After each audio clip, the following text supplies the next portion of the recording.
Hello to everyone and welcome to my screencast on assessment tools. Socrative.com is the tool I chose to explore and one I will now use in my classroom. I was already familiar with a couple of the other choices and I was drawn to Socrative both for the name and the competitive rocket feature. Socrative.com has both a free and paid platform. K-12 teachers can use it for one classroom for free. The only information I needed to supply to sign up was a work email, name of school, and job category. In Part A of the screencast, I will demonstrate how to set up a quiz in Socrative as well as launch the rocket so students can compete.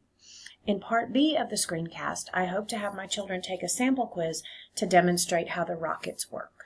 So if you're looking at it, you will see that there's the space rocket here, the quiz, an exit ticket, short answer, true, false, and multiple choice. So there's several choices that you can use here to actually create your quizzes.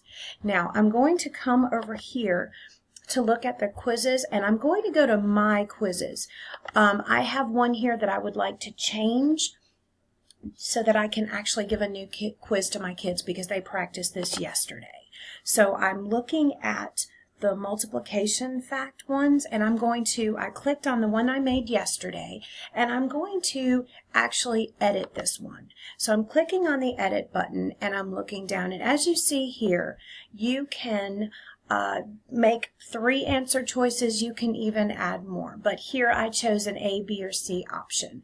Well, yesterday this was the fact that I chose, but my kids have already practiced that. So I'm going to click on edit and I'm going to change that. I'm going to change that now to 7 times 6. And I can actually even keep the same correct answer choice and just change it to the correct answer, which is 42. So I'm going to leave that the way it is, and I'm going to click Save. So you edit, create, and save each individual item in this program.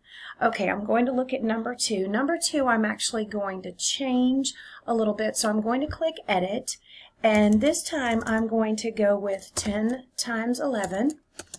And last time I made B the correct answer choice, so this time I'm going to do the same thing, and I'm going to change that to 110. And then I think I will go ahead and just make up some other answers here, and I'm going to put in 121, and then I'm going to make another answer. I'm going to say, let's see, I'm going to go with 115 here. Okay, and then I'm going to go ahead and save that. And I chose to do this quiz as multiple choice. As you saw at the home screen, there are other choices you can use to vary your quiz. Okay, this one, the last one, I'm going to change to 5 times 20. And I am going to keep C as the correct answer choice. And I'm going to make that 100. And then over here, let's see, I'm going to make this 94. And then this one, let's see, I'm going to make that 110. Okay, and I'm going to save those edits there. And now I'm going to add a question. So this one is also going to be multiple choice. So I'm going to come down here and click Add a Question. And here I am going to ask my students, what is the correct terminology? What is the correct terminology used in a multiplication equation? And then I'm going to make, let's see, I'm going to give 4 choices. As you see here, when you create a new question, you get 5 answer choices. So I'm going to go with the 3 words dividend, divisor, quotient. Then I'm going to go with minuend, subtrahend, can't type today, and difference. Then I'm going to go with factor, product, and that is going to be my correct answer. So when you choose the correct answer, it needs to be graded for the quiz to work. I'm going to put a check mark next to the correct answer. And then my 4th answer choice is going to go with addition, and that's addend, sum. All right, so I am going to save that. And then at this point, I'm going to go back up to the top And since I've edited a quiz here, I'm going to click Save and Exit. So since I had my kids practice yesterday, I'm going to give them this quiz a little bit later, and I modified the questions so they will be fresh when they all try to race each other. So now at this point, I'm going to look at, let's see if I can show you the space race. So this is where you actually get the rockets that will show on screen. So if you have this up and running in your classroom, you would project the rockets onto your Promethean board, and then you would select a quiz. So here I'm going to select the multiplication facts quiz that I just edited. Select number of teams. In this case, I'm going to pick 2. And then I'm going to, let's see, at this point I'm going to leave the team assignment automatic. And then the race icon is going to be a rocket. And so I'm going to click Start. And when I click Start, it says you already have an activity in progress. Would you like to start a new one anyway? This happened to me last night. I just said yes.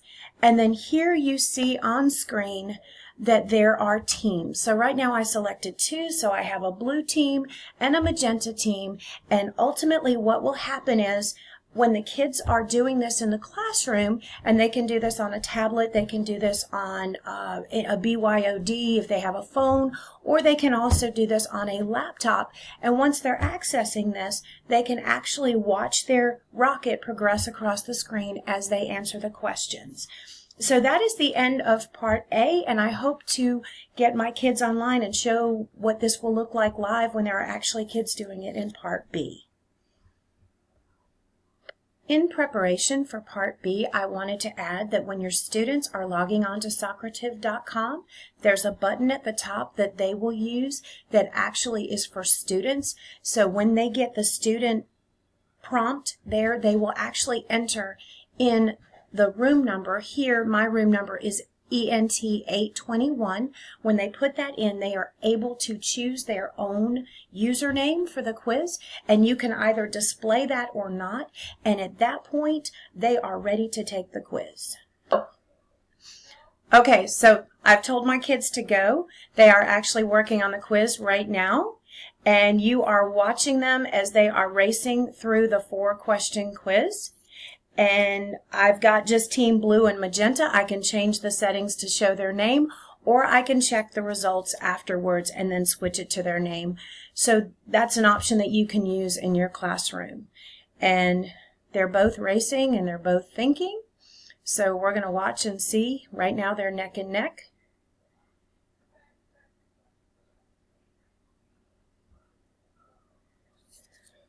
Team Magenta is winning. Uh-oh, blue tied.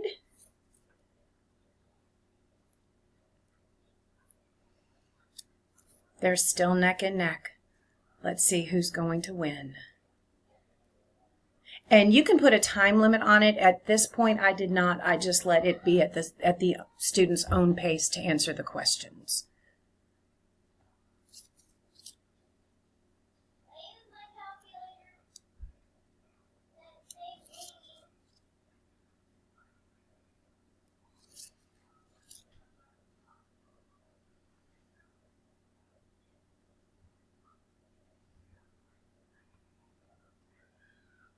Okay, we will stop here. I'm not sure why we're not going all the way across the screen at this point, but as you can see, this demonstrates how the rocket feature would work in Socrative.com. Here we are at the end of the race. I clicked the finish button and I have the select an option below to end the activity and save the reports. So I'm actually going to go to Get Reports, and let's see, I'm going to look at, I have a choice here for whole class Excel. So I'm actually going to download that report, and my download is here, and I'm waiting for that to open up.